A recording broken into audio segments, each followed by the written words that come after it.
आज बहुत ही चटपटी मसालेदार सब्जी बनाएंगे।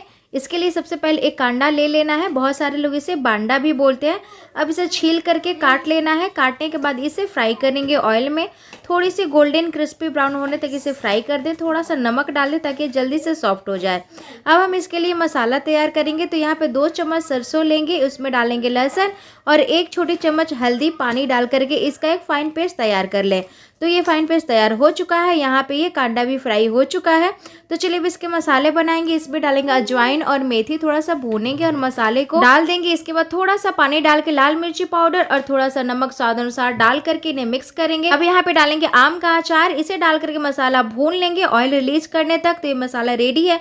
अब इसमें पानी डालेंगे, थोड़ी सी कस्तूरी मेथी डालकर एक उबाल आएंगे और ये फ्राई किया हुआ कांदा डाल करके एक उबाल आएंगे और टेस्टी सी सब्जी रेडी है। तो खाए पिए मजे करें और मेरे चैनल को